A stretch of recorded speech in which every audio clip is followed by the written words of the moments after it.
Ikatlong Kabanata. 15 taon noon ng paghahari ni Emperador Tiberio. Si Poncio Pilato ang gobernador sa Judea at si Herodes ang pinuno sa Galilea. Ang kapatid nitong si Felipe ang pinuno sa lupain ng Iturea at Traconite at si Lisanias ang pinuno sa Abilinia. Nang sina Anas at Caifás ang mga pinakapunong pari ng mga Hudyo, si Juan na anak ni Zacarias ay nakatira sa ilang. Ipinahayag ng Diyos ang kanyang salita kay Juan, kaya't nilibot niya ang mga lupain sa magkabilang panig ng Jordan. Siya'y nangaral, Talikdan ninyo ang inyong mga kasalanan at magpabautismo kayo upang kayo'y patawarin ng Diyos. Sa gayon, natupad ang nakasulat sa aklat ni Propeta Isayas. Ito ang pahayag ng isang sumisigaw sa ilang. Ihanda ninyo ang daraanan ng Panginoon. Tuwirin ninyo ang kanyang mga landas. Matatambakan ang bawat lambak at matitibag ang bawat burol at bundok. Matutuwid ang daang liku-liko at mapapatag ang daang baku-bako. At makikita ng lahat ng tao ang pagliligtas ng Diyos. Maraming ang tao ang lumapit kay Juan upang magpabautismo. Kayong lahi ng mga ulupong, Sabi niya sa kanila, sinong nagbabala sa inyo upang tumakas sa kaparusahang darating? Ipakita ninyo sa pamamagitan ng gawa na nagsisisi na kayo at huwag ninyong ipangahas na sabihing mga anak kayo ni Abraham. Sinasabi ko sa inyo na maging sa mga batong ito ay makakalikha ang Diyos ng mga tunay na anak ni Abraham. Ngayon pa'y nakaamba na ang panakol sa ugat ng mga punong kahoy. Bawat punong hindi nagkakaroon ng mabuting bunga ay puputulin at itatapon sa apoy. tinanong siya ng mga tao. Kung ganon, ano pong dapat namin gawin? Kung mayroon kang 2 balabal, ibigay mo ang isa sa wala. Ganyan din ang gawin ng may pagkain. Tugon niya. Dumating din ang mga maniningil ng buwis upang magpabautismo. Sila'y nagtanong sa kanya, Guro, ano mo ang dapat namin gawin? Huwag kayong sumigil ng higit sa dapat sigilin. Tugon niya. Tinanong din siya ng mga kawan. At kami po naman, ano ang dapat namin gawin? Huwag kayong manghihingi kanino man sa pamamagitan ng pamimilit o ng pagpaparatang ng di totoo. Basihan kayo sa inyong sahod. Sagot niya. Nananabik noon ang mga tao sa pagdating ng Mesiyas, at ang akala ng marami ay si Juan na ang kanilang hinihintay. Dahil dito, sinabi niya sa kanila, Binabautismuhan ko kayo sa tubig. Ngunit ang darating na kasunod ko, ang magbabautismo sa inyo sa Espiritu Santo at sa apoy. Siya ay mas makapangyarihan kaysa akin. At hindi ako karapat-dapat na magkalag manlabang ng tali ng kanyang sandalyas.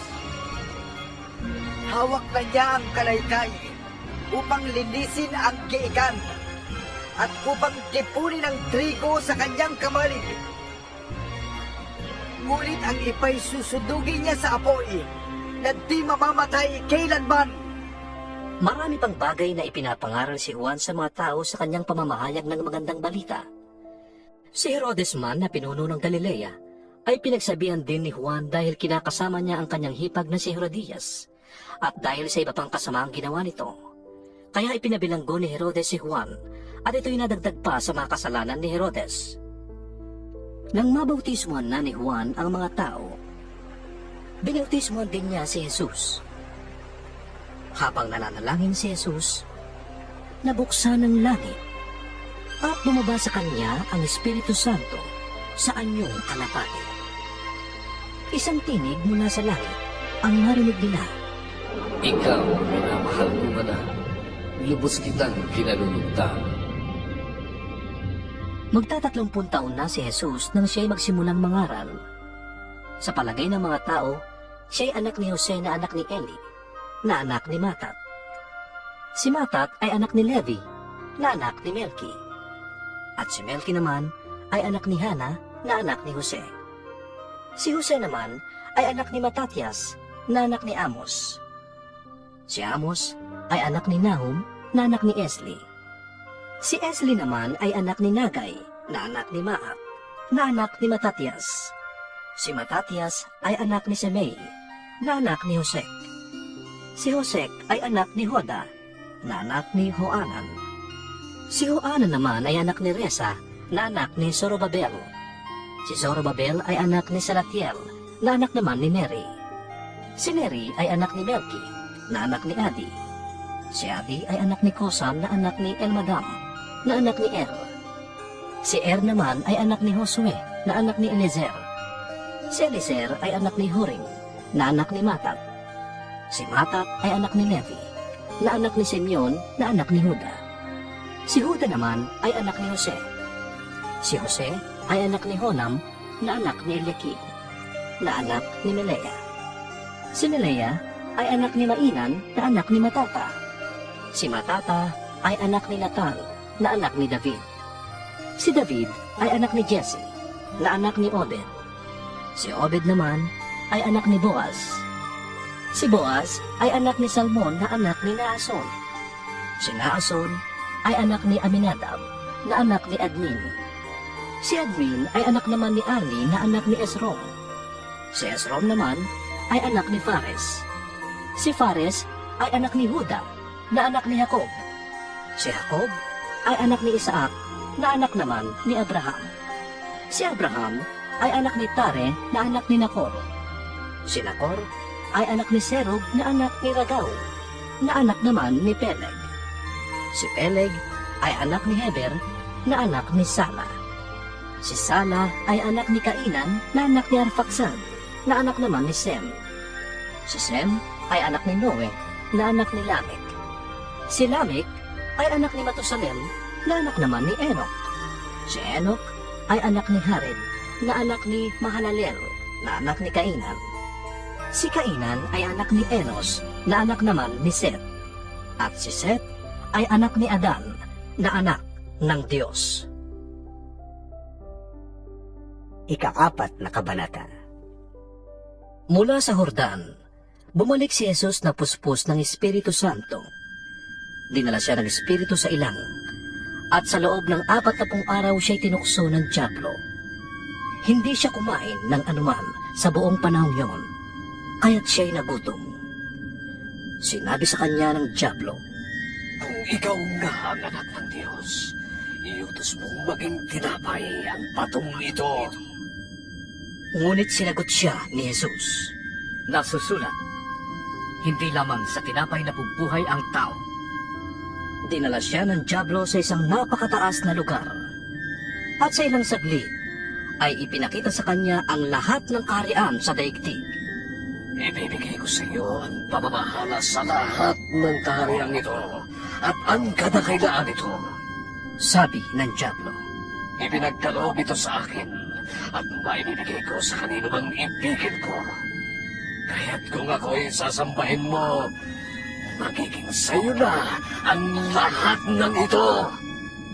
sumagot si Jesus, Nasusulat, ang Panginoon mong Diyos ang dapat mong sambahin at siya lamang ang dapat mong paglingkuran. dinala siya ng dyablo sa taluktok ng templo sa Jerusalem at sinabi sa kanya, Kung ikaw ang anak ng Diyos, magpahulog ka na, sapagkat nasusulat, ipagbibilin niya sa kanyang mga anghel na ingatan ka at aalalayan kanila ng kanilang mga kamay upang ang baboy di masaktan sa bato. subalit sinagot siya ni Jesus, Nasusulat, huwag mong tutuksuhin ang Panginoon mong Diyos. Pagkatapos tuksuhin si Jesus sa lahat ng paraan, umalis na ang dyablo at naghintay ng ibang pagkakataon. Bumalik sa Galilea si Jesus na taglay ang kapangyarihan ng Espiritu Santo. Napabalita sa mga karatig bayan ang tungkol sa kanya. Nagtuturo siya sa kanilang mga sinagoga at hinahangaan naman siya ng lahat. Umuwi si Jesus sa Nazaret ang bayan na kung saan siya lumaki. Gaya ng kanyang nakagawian, pumasok siya sa sinagoga ng araw ng pamamahinga. Tumindig siya upang bumasa at ibinigay sa kanya ang aklat ni Propeta Isaias. Binuksan niya ito sa dakong kinasusulatan ng ganito: Nasa akin ang Espiritu ng Panginoon, sapagkat hinirang niya ako upang ipangaral sa mga dukha ang magandang balita. Sinugo niya ako upang ipahayag sa mga bihag na sila'y lalaya, at sa mga bulag na sila'y makakakita. Sinugo ako upang palayain ang mga inaapi, at ipahayag na dumating na ang panahon ng pagliligtas ng Panginoon. Nirolyo niya ang kasulatan at matapos isauli sa tagapag-ingat, siya'y naupo. Nakatitig sa kanya ang lahat ng nasa sinagoga at sinabi niya sa kanila, Natupad ngayon ang bahaging ito ng kasulatan habang kayo'y nakikinig. pinuri siya ng lahat at humanga sila sa kanyang napakahusay na pananalita. Hindi ba't ito ang anak ni Jose? Tanong nila. Kaya't sinabi ni Jesus, Tiyak na sasabihin ninyo sa akin ang kasabihang ito. Doktor, gamutin mo muna ang iyong sarili. Marahil sasabihin pa ninyo, gawin mo rin dito sa iyong sariling bayan ang mga nabalitaan naming ginawa mo sa Kapernaum. Tandaan ninyo, walang propetang kinikilala sa kanyang sariling bayan. Ngunit sinasabi ko sa inyo, maraming byuda sa Israel noong panahon ni Elias nang hindi umulan sa loob ng 3 kalahating taon at nagkaroon ng taggutom sa buong lupain. Subalit hindi pinapunta si Elias sa kanino man sa kanila, kundi sa isang byuda sa Sarepta, sa lupain ng Sidon. Sa dinami-rami ng mga ketongin sa Israel noong panahon ni Eliseo, wala ni isa man siyang pinagaling maliban kay Naaman, na isa pa namang taga-Syria. nagalit ang lahat ng nasa sinagoga nang marinig ito. Nagsitindig sila at itinaboy siyang palabas papunta sa gilid ng bundok na kinatatayuan ng bayan upang ihulog siya sa bangin. Ngunit dumaan siya sa gitna nila at umalis. Mula roon, si Jesus ay nagpunta sa Kapernaum sa Galilea at nagturo sa mga tao ng araw ng pamamahinga. Namangha sila sa kanyang pagtuturo sapagkat may kapangyarihan kung siya'y magsalita. May isang lalaki noon sa sinagoga na sinasaniban ng masamang espiritu. Sumigaw ito ng malakas. Ano ang pakialam mo sa amin? Jesus na taga Nazaret! Naparito ka ba upang buksain kami? Kilala kita! Ikaw ang banal ng Diyos! Subalit pinagsabihan siya ni Jesus. Tumahimik ka! Lumayas ka sa taong yan! At sa harapan ng lahat, ang tao'y inilugmok ng demonyo at iniwang hindi sinasaktan. Nang gilalas ang lahat ng naroroon kaya't nasabi nila sa isa't isa, Ano ito? Lubhang makapangyarihan ang kanyang salita. Nauutusan niyang lumayas ang masasamang spirito at sumusunod naman sila. at kumalat ang balita tungkol kay Jesus sa buong lupain iyon. Si Jesus ay umalis sa sinagoga at nagpunta sa bahay ni Simon. Nagkataong ang biyanan ni Simon ay may mataas na lagnat, kaya't nakiusap sila kay Jesus na siya'y pagalingin. Tumayo si Jesus sa tabi ng higaan ng babae at iniutos na mawala ang lagnat, at nawala nga. Noon day tumindig ang may sakit at naglingkod sa kanila. Pagkalubog ng araw, dinala ng mga tao kay Jesus ang lahat ng may sakit, anuman ang karamdaman ng mga ito. Ipinatong niya ang kanyang kamay sa bawat isa at silang lahat ay gumaling. Pinalayas din niya ang mga demonyo sa mga taong sinasaniban ng mga ito. Lumabas silang sumisigaw. Ikaw ang anak ng Diyos! Ngunit sinaway sila ni Jesus at hindi pinahintulutang magsalita sapagkat alam nila na siya ang Mesiyas.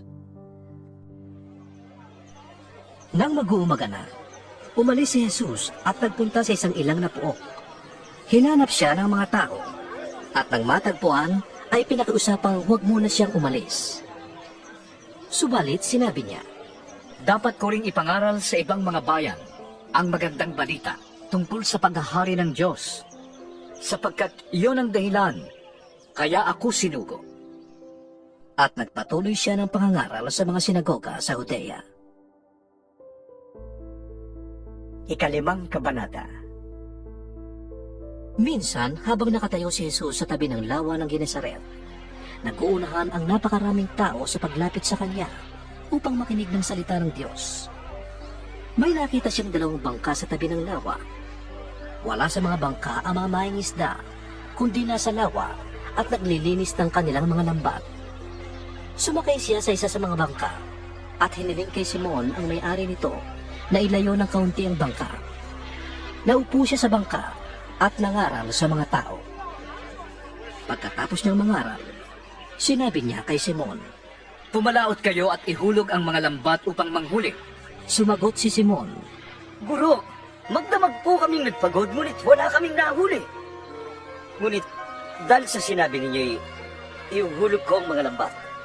Ganon nga ang ginawa nila. At nakahuli sila ng maraming isda, kaya't halos mapunit ang kanilang mga lambat. Kinawayan nila ang kanilang mga kasamahang nasa kabilang bangka upang magpatulong. Lumapit naman ang mga ito at napuno nila ang 2 bangka. Ano pat halos lumubog ang mga ito. Nang makita yun ni Simon Pedro, siya'y lumuhod sa harap ni Jesus at sinabi, Layuan po ninyo ako, Panginoon, sapagkat ako'y isang makasalanan. Nang kilala siya at ang kanyang mga kasama dahil sa dami ng kanilang huli. Gayon din sina Santiago at Juan na mga anak ni Zebedeo at mga kasosyo ni Simon. Sinabi ni Jesus kay Simon, Huwag kang matakot. Mula ngayon mga tao na ang huhulihin mo. nang maitabi na nila ang mga bangka sa pangpang, iniwan nila ang lahat at sumunod kay Jesus. Nang si Jesus ay nasa isang bayan, nakita siya na isang lalaking ketongin. Nagpatira pa ito at nakiusap. Ginoo, kung ibig po ninyo, ako'y inyong mapapagaling. Hinawakan siya ni Jesus at sinabi, Ibig ko, gumaling ka na. at noon day nawala ang kanyang ketong. Pinagbilinan siya ni Jesus. Huwag mong sasabihin ito kanino man. Sa halip ay pumunta ka sa pari at magpasuri.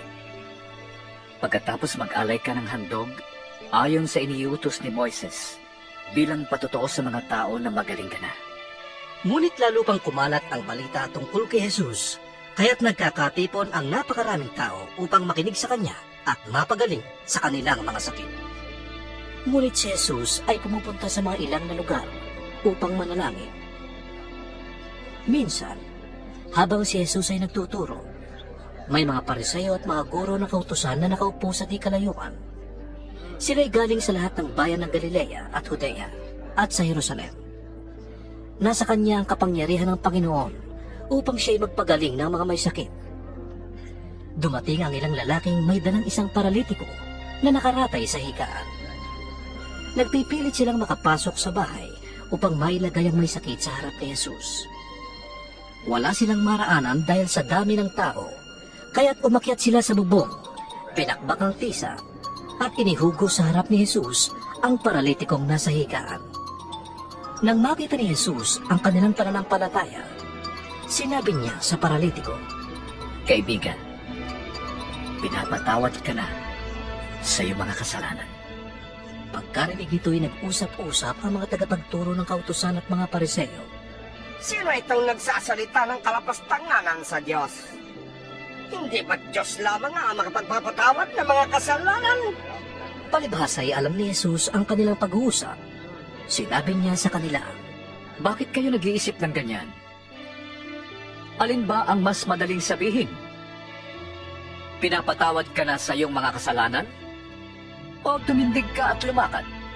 Ngunit upang malaman ninyong ang anak ng tao ay may kapangyarihan dito sa lupa na magpatawad ng kasalanan, sinabi niya sa paralitiko, iniuutos ko, tumindig ka, dalhin mo ang iyong higaan at umuwi ka. Agad naman tumindig ang lalaki, at sa harap ng lahat ay binuhat niya ang kanyang higaan at umuwing nagpupuri sa Diyos. nang gilala sa mga naroroon at nagpuri sila sa Diyos. Sila'y namangha at nagsabi, Kahanga-hanga! Ang mga bagay na nasaksihan natin ngayon! Pagkatapos nito'y lumabas si Jesus at nakita niya ang isang maniningil ng buwis na nagngangalang Levi na nakaupo sa paningilan ng buwis. Sinabi sa kanya ni Jesus, Sumunod ka sa akin. tumindig si Levi, iniwan ang lahat at sumunod kay Jesus. Si Jesus ay hinandugan ni Levi ng isang malaking handaan sa kanyang bahay. Kasalo niya roon ang maraming maniningil ng buwis at iba pang mga tao. Kaya't nagbulong-bulungan ang mga Pariseo at ang mga kasamahan nilang tagapagturo ng kautusan. At sinabi nila sa mga alagad ni Jesus, Bakit kayo kumakain at umiinom na kasalo ng mga maniningil ng bis at ng mga makasalanan?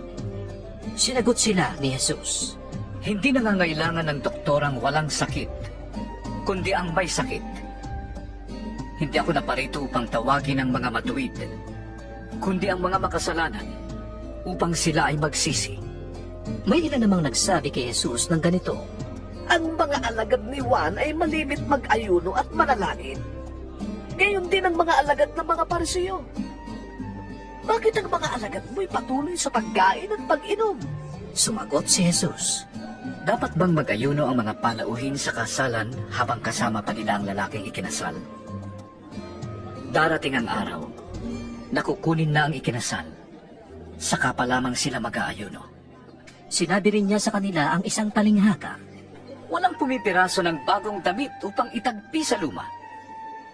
Kapag ganoon ang ginawa, masisira ang bagong damit at ang tagping bago naman ay hindi babagay sa damit na luma. Wala ring naglalagay ng bagong alak sa lumang sisidlang balat. Kapag ganoon ang ginawa, papuputukin ng bagong alak ang lumang sisidlan.